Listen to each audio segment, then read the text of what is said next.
সরকারি প্রকল্প কোনো রাজনৈতিক দলের ব্যক্তিগত সম্পত্তি নয়। শিক্ষার দুর্দশা নিয়ে শিক্ষামন্ত্রী এবং মুখ্যমন্ত্রীর জবাব চাইলেন গৌরব। মুখ্যমন্ত্রী এবং তার সতীর্থ মন্ত্রীরা নিশ্চিতই আত্মনির্ভর। মন্ত্রীর স্বজনরা কেন সরকারি প্রকল্পের উপর নির্ভরশীল? মুখ্যমন্ত্রী এবং তার সতীর্থদের কড়া সমালোচনা প্রদেশ কংগ্রেস সভাপতি গৌরব গগৈয়ের। গৌরব বলেন, কোনো মন্ত্রী বা মুখ্যমন্ত্রী পরিবারের সুবিধা পাইয়ে দেওয়ার জন্য ট্যাক্স দেয় না সাধারণ মানুষ। আর সরকারি প্রকল্পগুলো কোনো রাজনৈতিক দলের নিজস্ব সম্পত্তি নয়।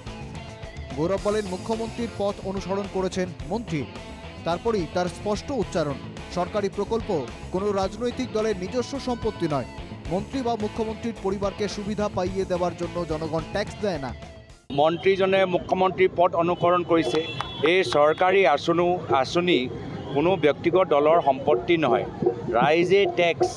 ৰাইজে টেক্স মন্ত্ৰীৰ পৰিবাৰক সুবিধা দিবলৈ বা ৰাইজে টেক্স মুখ্যমন্ত্ৰীৰ পৰিবাৰক সুবিধা দিবলৈ কৰা নাই। প্রদেশ কংগ্রেস সভাপতি মনে করেন, মন্ত্রীরা সকলেই আত্মনির্ভর।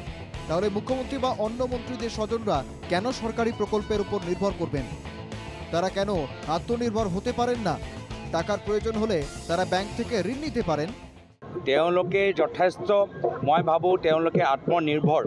যদি প্ৰধানমন্ত্ৰী মোদী ডাঙৰীয়াই বাৰম্বাৰ কয় আত্মনিৰ্ভৰ, তেতিয়াহ'লে আমাৰ মুখ্যমন্ত্ৰীৰ মন্ত্ৰীৰ পৰিবাৰ ভাই ককাইক চৰকাৰী আঁচনিৰ ওপৰত কিয় নিৰ্ভৰ? তেওঁলোকে আত্মনিৰ্ভৰ কিয় হ'ব নোৱাৰে? তেওঁলোকে বেংকৰ ওচৰত যাওক, বেংকৰ পৰা লোন লওক। গৌরব বলেন, সরকারি প্রকল্প জনসাধারণের জন্য, মুখ্যমন্ত্রী বা কোনো মন্ত্রীর পরিবারের পরিজনদের জন্য নয়। মন্ত্রীদের কাছে গৌরবের অনুরোধ, সরকারি প্রকল্পের সুবিধা নেওয়ার দাবি মন্ত্রীদের পরিবার বন্ধ করুক। তেওঁলোকে যথেষ্ট, মই ভাবোঁ তেওঁলোকে আত্মনিৰ্ভৰ। যদি প্ৰধানমন্ত্ৰী মোদী ডাঙৰীয়াই বাৰম্বাৰ কয় আত্মনিৰ্ভৰ, তেতিয়াহ'লে আমাৰ মুখ্যমন্ত্ৰীৰ মন্ত্ৰীৰ পৰিবাৰ ভাই ককাইক চৰকাৰী আঁচনিৰ ওপৰত কিয় নিৰ্ভৰ?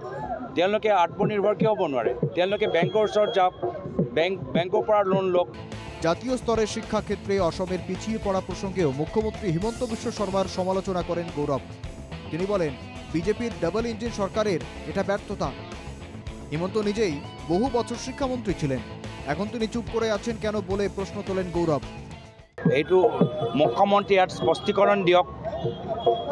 তেওঁতো নিজে শিক্ষা বিভাগত ইমান বছৰ দায়িত্বত আছিলে, এতিয়া তেওঁ মনে মনে কিয় আছে? কিয় তেওঁ ব্যৰ্থ হ'ল? এয়া হ'ল বিজেপি চৰকাৰৰ ডাবল ইঞ্জিনৰ পৰিণাম। তেওঁ নিজেতো কৰোৰপতি হৈ গ'ল আৰু অসমখনক শিক্ষা ক্ষেত্ৰৰ তললৈ ঠেলি দিলে। দিনজোড়া কর্মসূচিতে শনিবার গৌরব হাজো শুয়ালকুচিতে উপস্থিত হন। জনগণের সঙ্গে সংযোগ স্থাপনের উদ্দেশ্যে তার এদিনের আগমন। সাংবাদিকদের সঙ্গে কথা প্রসঙ্গে এদিনও মুখ্যমন্ত্রীর সমালোচনা করেন প্রদেশ কংগ্রেস সভাপতি। শুয়ালকুচি থেকে Mrinal decker report, NK TV Bangla.